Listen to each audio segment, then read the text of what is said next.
welcome to season 2 of the Wealthy Lawyer Squad. I feel like this is the perfect way to kick off our next season, our new season.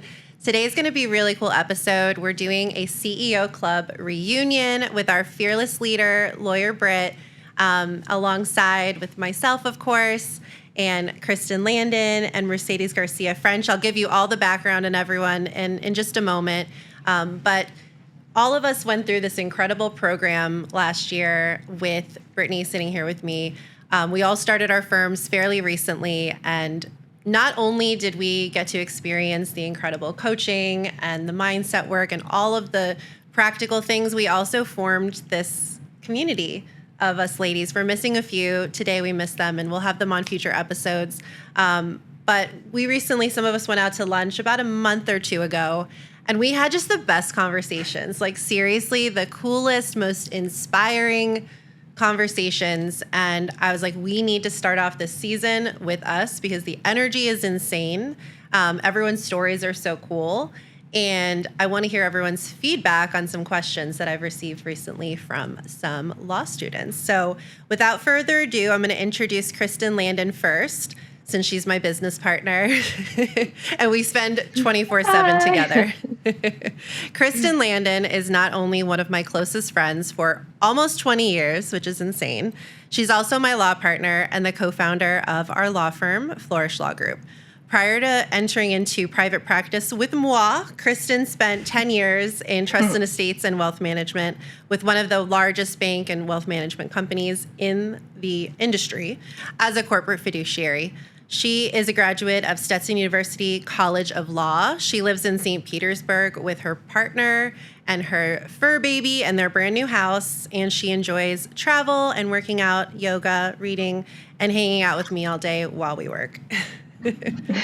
Brittany, Lawyer Britt, Brittany Alexander, aka Lawyer Britt. I love this is the exact same bio I gave the last time, but it's so freaking good. I'm just going to give it again. I added a little bit more though. She started her own law firm, Premier Property Law, at 28 years old. And after the first year, hit $1.70 million in profit. Like, I have to say that again. It's insane. Especially now that we have our first year. I'm like, I don't know what you were doing, but it's just crazy. It's amazing. Now her firm consistently generates, that's why she's our coach. Now her firm consistently generates at least $250,000 a month, and maybe that's even higher now, in revenue with a team of 15 people and 100 clients. She's also the founder of the CEO Club, like I mentioned before, an immersive coaching program for female lawyers where she teaches women in the law, including all of us here, how to call the shots, write the rules, and build your own legacy. Britt lives in Fort Lauderdale like I do with her fiance and is getting married soon. Yeah. Woohoo! 2 months from today. Oh my gosh, that's crazy. And last but absolutely not least, Mercedes Garcia-French is an Ecuadorian attorney. She immigrated to the U.S. in 2016, and she earned her California law license by 2020. Launched her immigration law firm focusing on investor visas for Latin America and Spanish entrepreneurs in 2021. Now, this part I did not know. She also became a California real estate broker in 2022. I emailed you about this morning. I'm like, oh my God, we have to talk about that. So amazing. And has since secured visas for many, many clients, enabling them to pursue their American dreams. So welcome everybody to this first episode of season 2. I'm going to start by asking a few questions that I've received from law students, and then I'm going to give everyone a chance to chime in on those questions. And then I have a question I asked last episode when I had you on, episode 5 of season 1 of the Wealthy Lawyer Squad podcast. Check it out, where I had Lawyer Britt on, and I'm going to ask that to everyone as well. So let's get started with the questions. I'm going to give this one first to Brittany because I think this is very fitting for your experience in starting a law firm and coaching women on doing the same. So Monica, who's a 2L, asks, do you have any advice for starting your own law firm? I'm interested in going solo fairly early in my career, but I'm scared I won't have enough experience or that I won't succeed. Is there anything I can do to set myself up for launching my own law firm one day while I'm in law school and in my first years of practicing? And Britt, obviously, I think this is your jam. So what advice? This is what I'm all about. Yeah, of course. I mean, everybody has the same fears of, I don't know enough and I'm not going to be successful. Same fears. I mean, I talk to lawyers who have 7, 8 years of experience and like, oh, I don't know if I know enough yet. And I'm like, it's surprising to hear that, but everybody feels that way.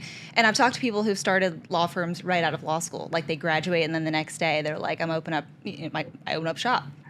So I think the best thing when you're in law school is number one, to make connections. Make connections, meet people, because if you want to open up your firm fairly early, I think it's important to know people you can go to for questions and advice and support, and like, hey, I got this case referred to me, but I'm not really sure about this thing. What would you do?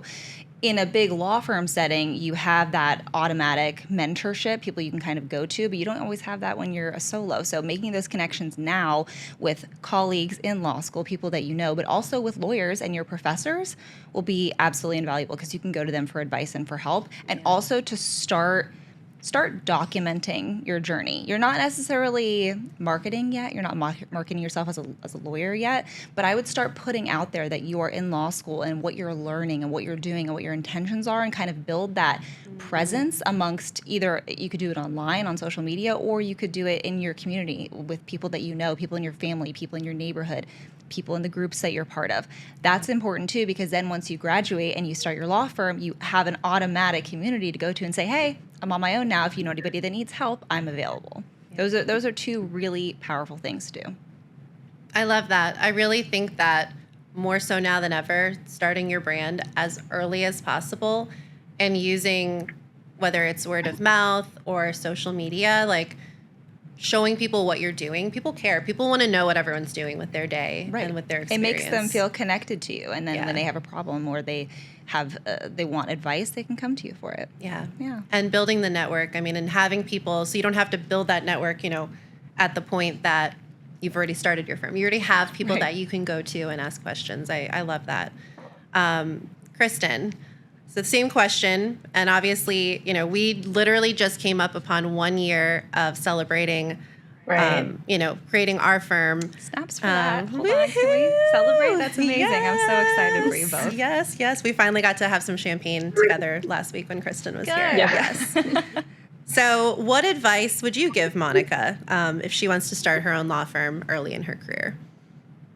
Kristen? Definitely getting a good mentor or somebody that has more experience. I think when you start to freak out and you think, I really just don't know where to go, I don't know what to do next. Some people might have the personalities to wing it. That's not something I would ever suggest you should do right out of law school. So finding someone that you can really go to that can help you. I know even since we've started the firm, had friends that are in the same type of law as us, and they pretty much say, why aren't you calling me more? Call me, and I'm willing to help. So I think it's hard because sometimes you can feel like maybe it's a burden to other people, but people want to help. And, I know that we certainly want to help other people that are kind of going through the same steps that we've just been going through. And then another thing, I was actually talking to a friend of mine who is 9 years into his own really successful law firm. And he said that our law school actually had a program that it teaches young lawyers right out of law school how to start their own business. And that's not even something I knew that was available at my own law school. But now I'm like, can I go back? Can I still take that? So and I guess that program kind of teaches you about like accounting and different things that you need to kind of get your firm started, more on that like logistical end. So, there might be resources that you're not aware of. So definitely check with your law school and see if they have anything for you as well. Yeah, that's so good. And we literally, Kristen and I, have multiple group chats going with different people in our industry, friends, and, we'll just text them, hey, what do you think about this? Or do you have a template for this? Or, whatever it might be. Yesterday, we had a call with a potential attorney whose mom died in Israel, and there's a will, from Israel. And we're like, okay, what do we need to do with this? How do we open a probate in Florida? And it's just so nice to have those connections already. And then we reciprocate when that person or those people need help the same. And I think people, for the most part, really just want to be helpful. But building that connection early, again, is so key. And so, Mercedes, you started your firm a little bit before we did, so in 2021. So you have a few more years under your belt than us as owning your own law firm. And you did it fairly early on, like Britt, too, which is so incredible. I'm always so blown away. It literally took me years of therapy to get to the point where I felt that I could start my own firm. I think I was 10 years out before we launched it. Mercedes, what would your advice be for Monica? Thank you so much for the invitation, first, Lauren. It's a privilege to be here with all of you and with your audience.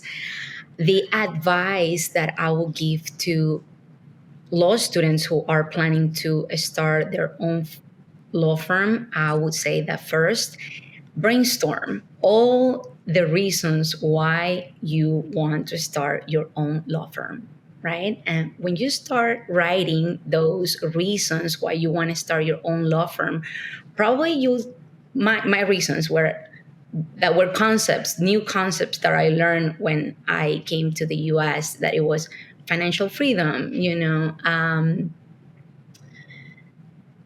passive income, have more time for the things that I like to do outside of my life as a lawyer. And these reasons are going to give you the first tips of what you should do when you start, right?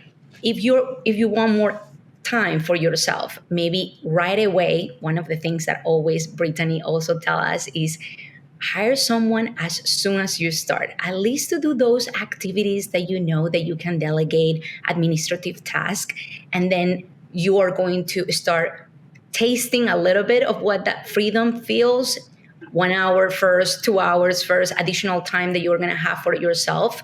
And you're going to find out why you want to start your business. Because sometimes we start our own business and it's like we are starting a new job. We're buying ourselves a job and we're working even more hours that we will be working in our regular jobs, right? So I will say, write down the reasons why you want to start your own business. I will add what Kristen said too, find mentors. Finding mentors has been absolutely life-changing for me. And lastly, I would say, take care of yourself, right? You cannot help your clients if you're not taking care of yourself, of your health, physical health, mental health, emotional health. You come first. You cannot pour onto someone else, right, on helping on your or help your clients if you're not taking care of your health, of your body, of your container, of your mind. And that will totally change the environment around you, and you're going to be able to vibrate higher and also lead others and help your clients more efficiently and more happily. It's so true. I think in law school, or if you're starting a business or starting your career in law, or sometimes people never learn this, if you don't take care of yourself and your mind, you're going to burn out or you're going to be miserable. And that's, I don't think, anyone's goal, but we forget about it. We don't focus on it. We kind of just focus on what do we need to do next? What are the tasks we need to do? There's never enough time to do it all. We end up feeling completely burnt out, stressed, and it's just it's not healthy and it's not fun. And I love that, and I love that you brought that up, because I think that conversation needs to be had a lot more in the legal, and I know it does in the legal industry. Isn't there a quote, and it's like, a healthy person has a million dreams, but an unhealthy person only has one? So it's like, if you don't take care of your health, you'll be forced to take care of it at some point, and then you won't have time to accomplish all of the goals and the dreams that you have. Yeah. It's important to put priority. That was very, very well put, Mercedes. Yeah. No, I agree. I think that's all really great advice. I know Monica will be happy to hear. She had sent me that after I spoke at my law school. And I think there's a lot of people who, especially more now than ever, want to start their own firms, and they're realizing that maybe that is a better option for them than going to work for another firm indefinitely. And Mercedes, like you said, the idea of financial freedom, and I know we talked about that a lot in the CEO Club, and passive income. I mean, a law firm is not necessarily going to be completely passive, but there are many ways to make it a lot more passive than a job, where you're solely trading your time for money, and there's always going to be a cap. When I was at the big law firm, I was like, well, I'm making a lot of money, but there's a cap. There's a cap on what I will earn here because of the restraints that are put on me. And so I love that you brought that up too. I mean, it sounds like network is so important. Taking care of yourself is so important. Branding, and then money. I mean, those are really the things that we talk about on this podcast, and that I love to talk about. And I think the legal industry needs to be shaken up a lot more, to know that these things are important. not just Agreed. these external goals. Amazing. Okay. The next question, and we'll just go in the same order. And I love this question, and I know everyone, because for different reasons in this group, will love this question too. So Ashley is a 1L, and she asked about her school's summer in Spain program. So I know you're going to love this question. I know everyone in this will. And she said, she's afraid that if she goes away for the summer or part of the summer, that she's going to fall behind on certain classes like criminal procedure because they're not offered in Spain. She's also thinking it will affect any summer jobs that she'll receive since she will be in Spain for about half the summer. She's wondering if it's something that she should pursue or if she should instead stay behind and take Crim Pro or some other class that maybe won't be offered in the fall. I'm not really sure the timing aspect of it, but what would your advice be? What was her name? Her name is Ashley, and she's Ashley. a 1L. I have so many thoughts on this, and it boils down to this. What do you want to do? What is your heart calling you to do? If you're like, oh, I really want to get ahead and do the classes and learn the things and graduate early and I want to get it done, go do that. But if your heart is saying, I want to go away, I want to have this experience, like I want to do this once in a lifetime thing, go and do that. Because I'll tell you what, I had the same thing happen to me. I think we talked about this last time I was on this podcast. Yes. So I had the opportunity to go and do a 1L summer internship at a really reputable law firm. And everyone told me to do it. People told me that if I didn't do it, it would be just the biggest mistake and all these things. And I said, my heart is saying that I want to go to Spain. My heart is saying that I want to go and experience this and live for a month and a half abroad and travel places and see things. So I'm going to go do that. And yes, I did take 2 classes, so I got a little bit of credit. It wasn't really credit that I needed for graduation or anything, but it counted towards everything, so it wasn't like a zero sum. Yeah. But I've never once regretted that. I've never once said ooh, I wish I did the summer internship and X, Y. That's never once crossed my mind. In fact, when I'm at parties, when I am at lunches and dinners and networking events, you know what comes up? Not my summer 1L internship. What comes up is the fact that I spent a month and a half in Europe and all the places I saw and the experiences that I had. So I might be biased in saying that that's what to do, but that's really following what you know to be right for you. It all comes down to trusting yourself and knowing that you know what's right for your path and for what you want to do. And what someone says you should do or you have to do, remember that that is something they have decided that they think is either impossible or required, or in their mind they have decided that something is too hard or something can't be done a certain way. And they're projecting it onto you. So you need to say, okay, pause. And some people have good intentions. My parents obviously wanted the best for me, so they didn't want me to go and spend a summer that they thought was not fruitful. But a lot of people are just projecting onto you. So you have to kind of take everything with a grain of salt and realize, well, maybe they thought that was not the right decision for them. So I'm going to look inside and I'm going to make the right decision for me and follow my heart. It's so funny because while I was in law school and during my career thus far, so many times people have offered either solicited or unsolicited advice about what I should do. And I started to realize, one, I shouldn't take their advice if they are not where I want to be. Yes. And also, when anyone in any context just gives blanket advice with no, well, have you thought about what you want to do? Or have you thought about if that class is offered in the fall? Or, kind of digging a little bit deeper. If they just say you should do X, Y, Z, I always question it because how did they know what I should do or not do? You know what I mean? Why? Why? And I feel like it's happened so many times. And sometimes I have followed what that person suggested and regretted it, many times. And every time that I've listened to what I want to do and followed my own gut, it worked out in the end. Because you trusted yourself. You knew Yeah. for you what was the best decision. Yeah, yeah. Kristen, I know you'll love this question as well. I'm a serial study abroad student, so I mean, I'm horribly biased. So I can start with that. But I would say I agree with everything that Brittany said, except for just do it. Just do it. I just think you should do it. I did have very, very similar feedback. I did study abroad in undergrad. Absolutely love that. I went for a full semester. And then in law school, I went a full semester in London. And then I did a summer semester in Argentina. So I never regretted any of the experiences, any of the travels I did, and the other travels I got to do while I was at those travels. I had, I made great connections with the teachers that were on those programs. And I think that they really ended up becoming a good referral source because we're all just kind of part of this community.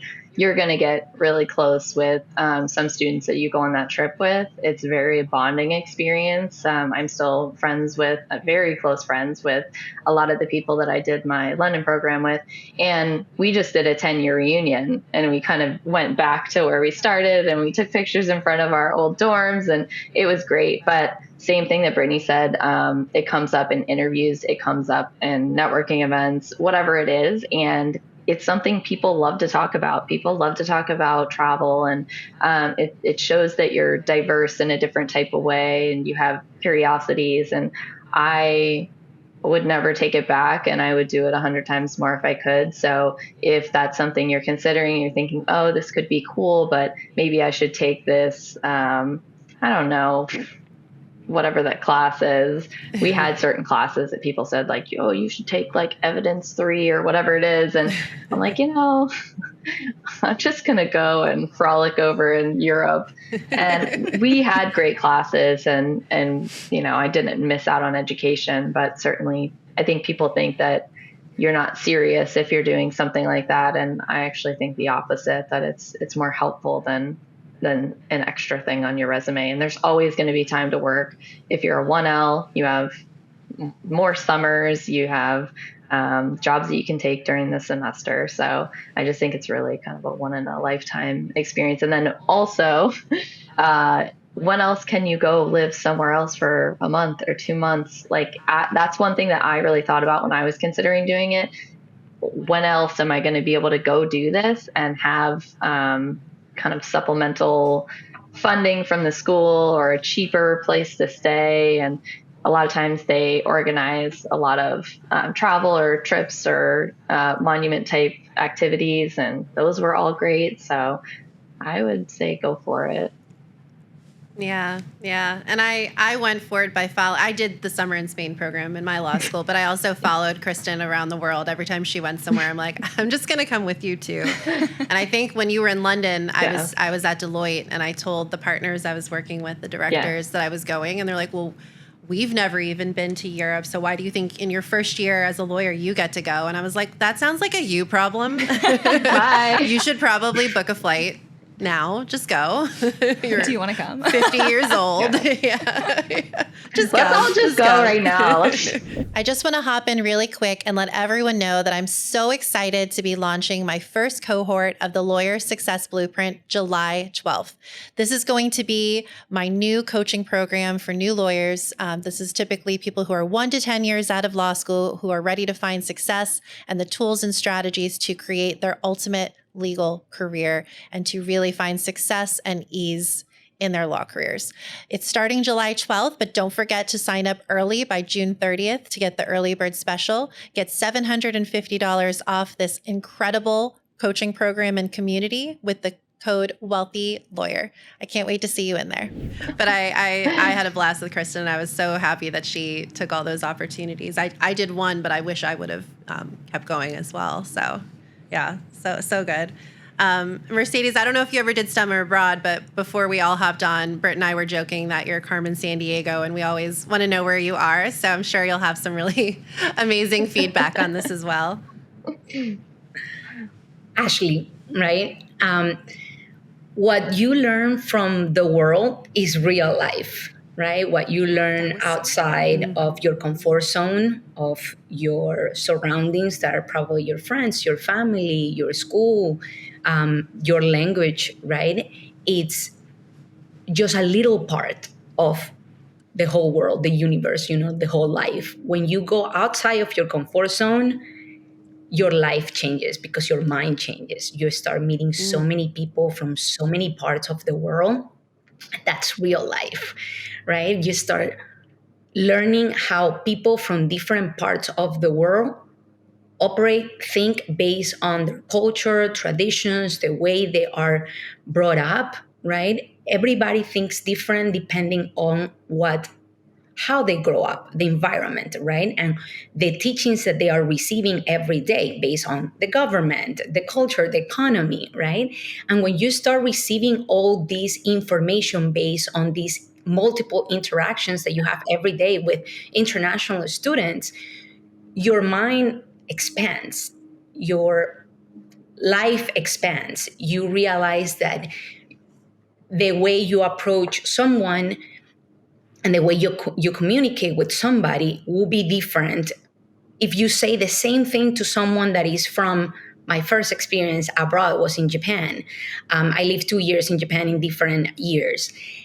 It's completely different. The first time I lived in Osaka, it's a mega metropolis, and the second time I live in the countryside, right? And I was the only foreigner there, and I started teaching Zumba in this place where nobody had learned about Zumba, and nobody had learned about salsa, merengue, all these rhythms from South America, right? And I started teaching. People loved it, and just seeing these Japanese women learning Latin American dances and sharing their experiences, I learned so much of how women in Japan, in Asia think, right? And this is real life. I wouldn't change it for nothing in the world. And this totally changed my life. I went back to Ecuador, finish my law school, and then I really wanted to go abroad again, right? I wanted to go abroad again. I did my first master's in the Netherlands. When I was in Japan, I traveled all over Asia. In the Netherlands, I traveled all over Europe, and I was with American lawyers in this program, right? American lawyers and lawyers from all over the world. And being able to have these experiences with other lawyers and with other people from other parts of the world made me realize that not everybody wants the same, right? Not everybody wants the same. And then your own wants, your own desires also start shifting. Your priorities start shifting. And it's different how you feel right now that you are at 1L to how you will feel when you finish law school, right? Or when you start practicing, or when you start your own business. Your priorities changes, your hunger increases, because the more you know and the more people you interact, the more you want it, right? I've been in 52 countries, and Wow.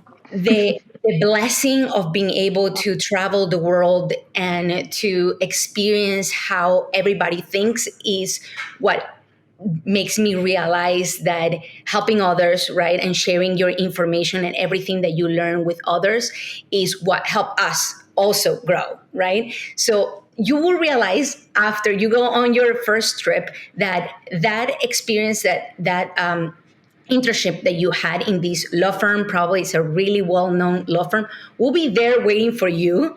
Or maybe even something better will come around because you are vibrating different, right? You have more information now inside of yourself, and you have interacted with so many other people, and we are energy, right? We're all of us are energy. And the more you learn and the more exposure in the world you have, the more opportunities you are attracting to you because your mind is expanding, right? So 100% take that opportunity to go somewhere else outside of your comfort zone, and you see a tremendous amount of growth in your personal and professional life.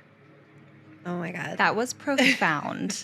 That was profound, Mercedes. I'm so glad that we're recording, because next time somebody asks me, like, I don't know if I should study abroad, I'm going to play what you just said, because that's so true. And it profound.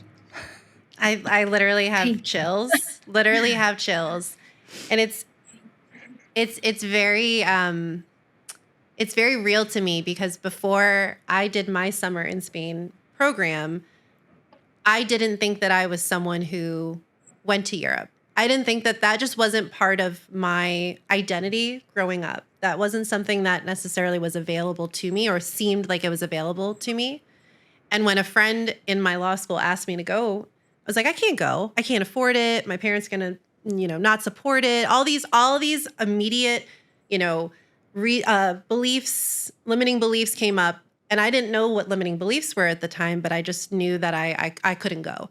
And my friend convinced me, I ended up going, and it literally started a whole new different path in my life with respect to travel, with respect to how I saw the world, with respect to what I thought was available.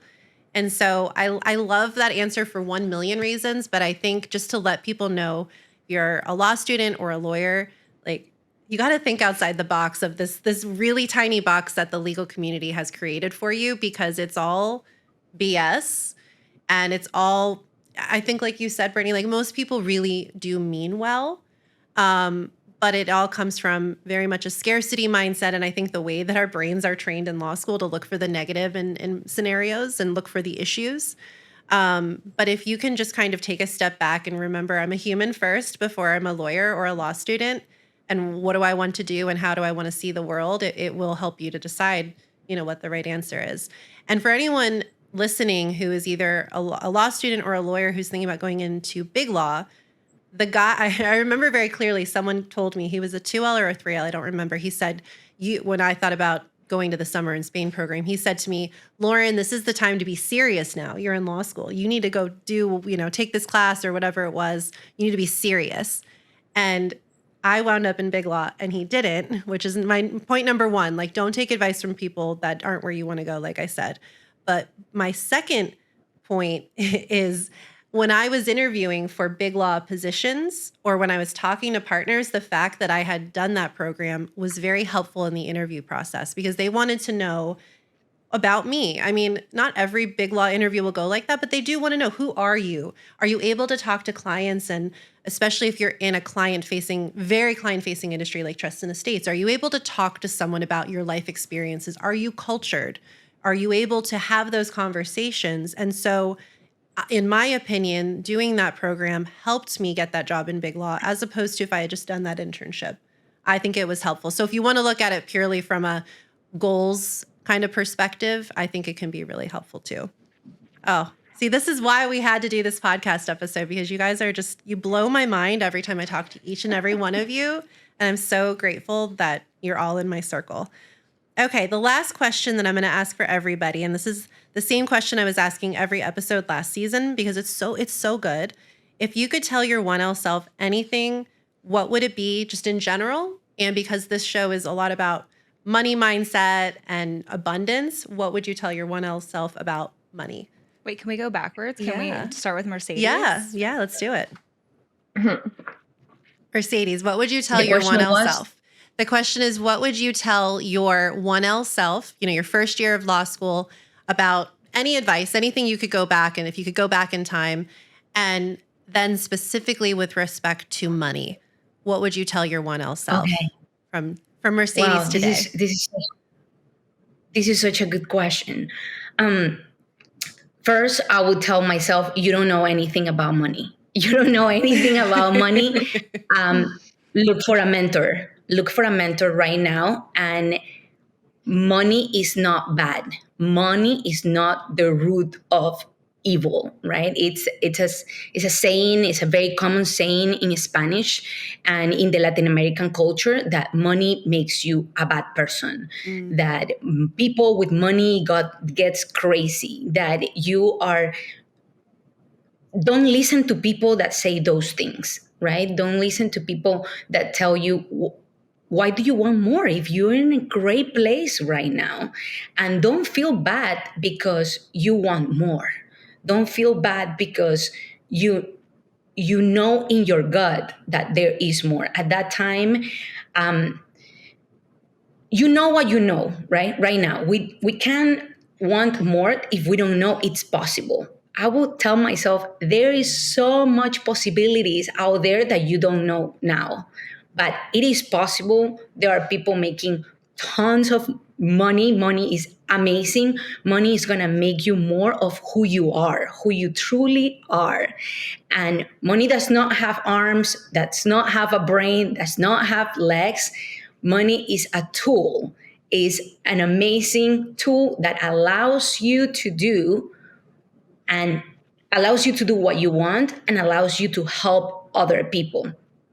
If you go out there, you're going to learn so much more about money, and you're going to expand your mind, help other people grow, help yourself grow, help your loved ones grow. And also, I would tell myself that you're not going to make only money for yourself. You're going to make money for a whole team, maybe a whole country, maybe a whole continent, and you will be helping people from all over the world, all over South America, establish their business in the United States. And in order to do this, you need resources. And the more resources you have, the more people you can help and the more authentic you can be. So good. So good. Kristen, what would your advice be to your 1L self about anything, and then specifically with respect to money? I think the first thing it would be to not have kind of like a predisposition of what I'm going to go into after. I think I would have challenged myself to try more things, try more different types of internships, try out for groups that I don't even know if it's going to matter. Maybe I don't want to be a trial attorney, but try for a trial team or a mock team or a moot team. I would probably have just said, do everything, try different types of law. I think I kind of stayed into things that I had an idea going in that's maybe more of what I wanted to focus on. And I now have become friends with somebody that lived in my previous apartment community, and she goes to Stetson now. And she just told me, I've worked at this type of firm, and I love being in the courtroom, and I worked for an in-house thing for one of my internships. And she just kept trying all these different things, and just the confidence that she has because she's had a little taste of all these different things. She's really got to decide now. And she's she's doing those interviews. Like, she gets to decide where she wants to go. She hasn't kind of pigeoned herself into something that she thought, well, I'm kind of scared and I don't want to do those things. This is the time to take those chances, because it doesn't matter. I mean, you might find out that you're really good at something that you didn't think you were, or something might pique your interest. I know, Lauren, with you kind of took that tax class and you thought, oh, wow, this is kind of fun. And if you don't kind of think outside of the box and you just kind of really stay in, I need to do these certain things and I'm going to stay working at this one place the whole time. And sometimes an internship can turn into a career. I know a lot of people that worked places and they stayed there, but I just think the amount of experience that you can get if you just kind of throw caution to the wind and you just challenge yourself to try things that are outside your comfort zone, you might really learn some extra things about yourself. And as far as money, I think I did a lot more worrying about money in law school. And I wish I could tell myself, just, you've already made this decision that you're going to make this investment in yourself, and don't just worry about it all the time. The money will come. You will find a good job. I remember when I was going into law school, a lot of people said, oh, law school's too expensive. It was when there was a recession. People said, you're not going to be able to find a job. And I remember having that conversation with Lauren, because she had started law school before me. And I said, I can't live my whole life after law school and I've never found a job. That would be like not being able to find a job for 40 years. That would be pretty unfortunate. So I decided to just do it, because I thought there's no way that I could just never find something. There's something about me. So, just don't worry so much if you're taking on student loans. Don't go crazy and spend money on things you really don't need, but definitely spend the money on the travel and get those experiences, and then you'll get it. It'll keep you more open to getting a job that I think you'll enjoy, and then the money will come. I love it. What about you, Britt? I know you asked this question last time I was here. I can't remember for the life of me what I said, so maybe this will serve as like evolutionary, like, you were always changing and evolving. So twofold. First thing I'm going to say is it is now a core belief of mine. Like, in my soul, I know everything is always working out for me. And that started out as like an affirmation that I learned from Amanda Francis. But it took some time for me to really instill in myself that even when something looks like it's not working out, or something's not going to happen, or things are just like blowing up and they're chaotic and it's not at all what I wanted, in the moment, it's not clear what's going on. In the moment, I can't see the full path forward, but I do know, like, I fall back on this belief every time now that, oh, everything's always working out for me.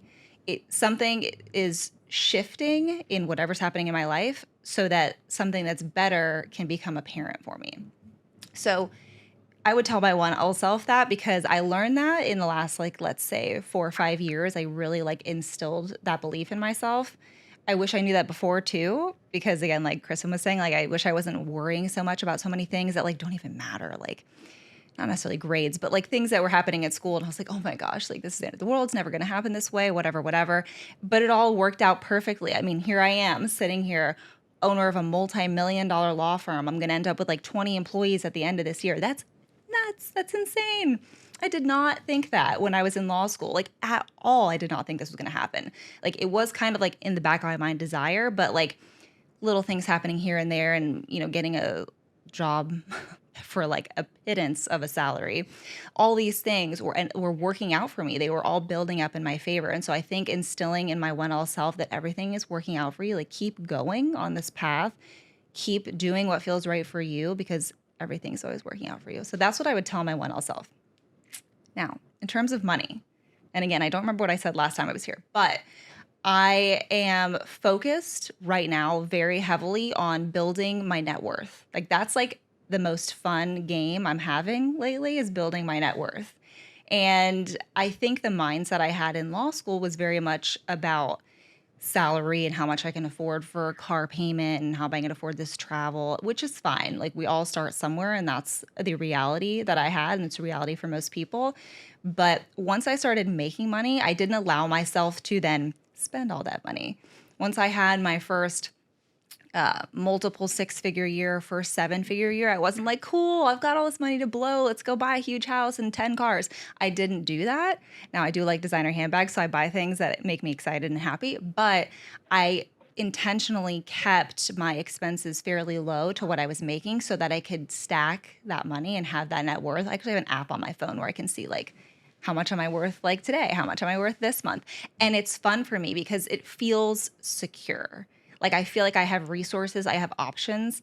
If I wanted to do something crazy, try something new, if I wanted to go invest in this crazy new investment, like, I could do that because I have the resources, and nothing will fall apart, right? If something crazy happens to me, like, I still have the ability to continue my life, to not have any bumps in the road. Like, I have resources and I have security, and I really like that. And so I would tell anyone else to start doing that now. Kind of start like stacking up. But I don't mean just like not spending and just saving everything, but really consider to yourself, hey, like, what do I want to have as security? What do I want to have as resources? Can I put an extra $500 a month away? If I made this money at this job, can I put that towards my brokerage account and start investing? Because that's when it starts to get fun. When you start building your wealth, you start having resources, you feel secure. You don't have to stay in a crappy job. You don't have to, you can go travel. You can go do the things. So that's what I would tell a 1L in respect to money, is start playing with that idea of building up your security, building up your net worth so you can do whatever you want. I love all of you guys. You guys are all seriously my favorite people. Thank you, Brittany, for the past year, being our, like I said, our fearless leader as we navigate, these sometimes rocky waters and sometimes incredible waters. Thank you for being that guiding light for all of us. I'm so glad we got to have this conversation. I am now, as always, inspired by all of you. I know all the listeners are going to be as well. We should definitely do another one of these at some point this season, because I think the conversations that we have, there's something about it with this group that is just pure magic and pure gold. So thank you to all of you for being here today on the very first episode of season 2 of the Wealthy Lawyer Squad. I appreciate all of you and your time. I know we're all busy. And thank you for joining us today. And I love you guys. Thanks, Seriously, Lauren. We love you. Thank you. Thanks for having Bye, us. everyone.